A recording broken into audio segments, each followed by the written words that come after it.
legenda Batu Gantung, cerita rakyat dari Provinsi Sumatera Utara. Panorama Batu Gantung merupakan salah satu ciri khas wisata Danau Toba.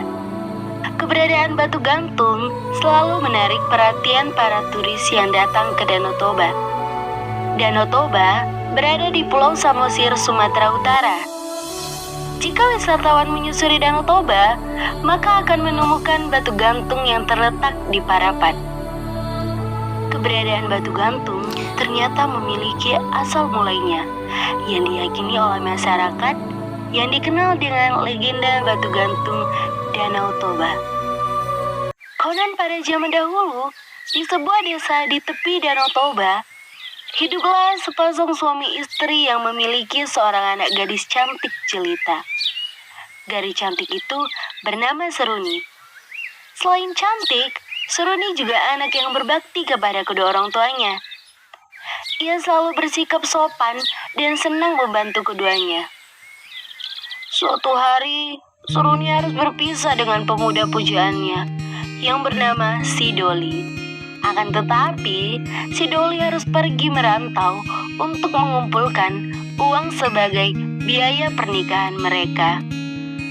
Danau Toba dan batu-batu yang ada di sini menjadi saksi si Doli. Berjanjilah kau akan kembali lagi. Seruni, aku berjanji akan segera menemuimu lagi di tempat ini. Kita akan segera menikah. Pekerjaan ayah Seruni selain berladang juga menjadi nelayan penangkap ikan mujair. Akan tetapi, hasil dari nelayan digunakan untuk berfoya-foya. Hingga ayah Seruni terlilit hutang yang sangat banyak. Ia tak sanggup membayarnya lagi. Hutangmu sudah terlalu banyak. Sudah saatnya kau membayar hutangnya sekarang juga. Jika tidak, kau harus menjodohkan Seruni dengan anak awak. Tunggu dulu. Awak bicarakan dulu sama Ibu Seruni. Tidak bisa. Kau sudah berjanji. Kau tahu kan apa yang akan terjadi jika kau melanggar janji itu? Ayah Seruni bingung, namun tidak punya pilihan lain. Ia harus menjodohkan Seruni dengan anak temannya. Hingga suatu hari, Seruni dengar suara ayahnya sedang berbicara kepada ibunya perihal perjodohan dirinya. Seruni menangis mendengarnya. Ia teringat janji dia kepada si Doli. Bagaimana jika Seruni tidak setuju kalau ia akan dijodohkan? Dia harus dijodohkan. Jika tidak, kita dalam bahaya besar. Esok harinya, Seruni pergi ke ladang seperti biasa. Kali ini ia pergi sendirian ke ladang, karena kedua orang tuanya ada keperluan di desa tetangga. Hanya si Toki anjingnya yang selalu setia menemaninya di ladang. Seruni hanya terdiam. Ia tidak rajin seperti biasanya. Wajahnya murung. Sesekali, si Toki menggonggong untuk menarik perhatiannya. Namun, Seruni hanya melihat sebentar dan melamun kembali. Seruni sudah tidak tahan menahan kesedihannya. Ia butuh seseorang untuk mendengar keluh kesahnya.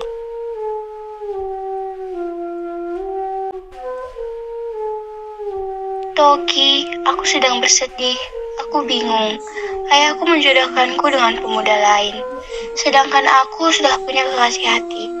Jika aku tidak menuruti ayahku, maka ayah dan ibuku dalam bahaya. Jika aku menuruti ayahku, aku tidak sampai hati membuat si Doli kecewa. Aku harus bagaimana, Toki?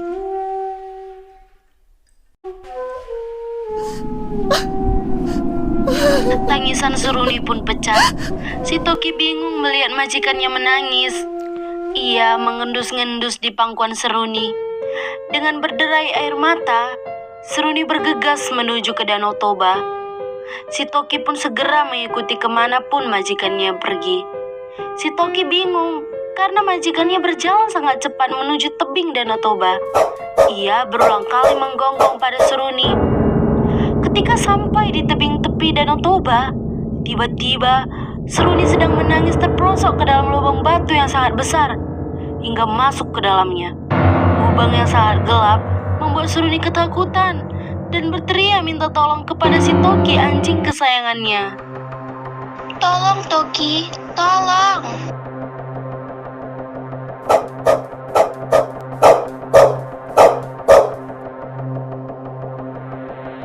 Namun, Toki hanya seekor binatang yang tidak dapat berbuat apa-apa selain menggonggong di sekitar lubang batu tersebut. Seruni mulai putus asa karena tidak kunjung datang pertolongan untuk dirinya. Ia pun berteriak, Parapat batu. Setelah Seruni berkata seperti itu, tanpa diketahui, dinding-dinding lubang batu mulai merapat. Semakin lama semakin merapat dan menggintit tubuh Seruni. Melihat kondisi majikannya semakin tak tertolong, si Toki akhirnya berlari pulang. Di rumah orang tuanya Seruni, mereka baru saja pulang dari desa tetangga. Si Toki berusaha memberitahu bahwa Seruni dalam keadaan bahaya dengan menggonggong tanpa henti, mencakar tanah, dan mondar-mandir di sekitar majikannya. Sadar dengan isyarat si Toki, orang tua Seruni segera beranjak dan mengikuti si Toki hingga sampai ke tepi lubang tempat anak gadis mereka terperosok. Mereka mendengar suara jeritan anaknya dari dalam lubang. Akan tetapi, keduanya tidak bisa menolong. Ayah Seruni pun berlari meminta pertolongan warga.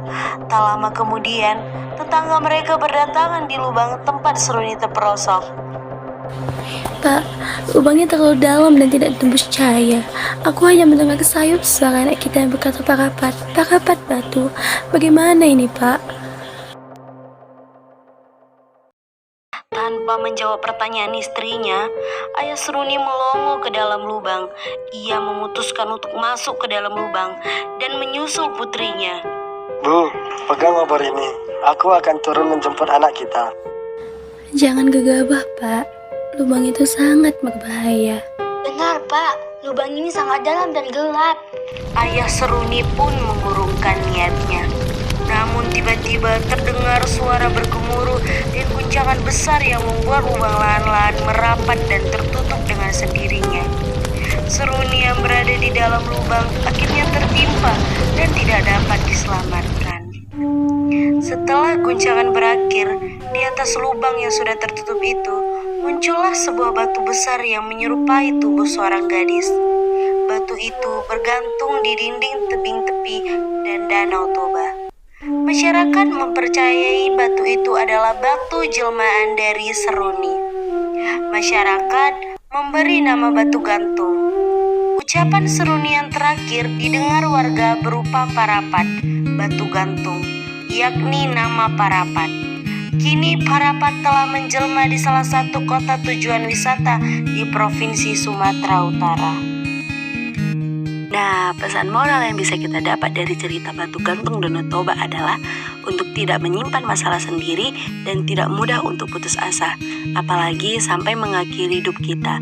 Kalau memungkinkan, bicarakan dengan orang-orang terdekat agar kita bisa mendapatkan pendapat baru dan dicarikan solusinya.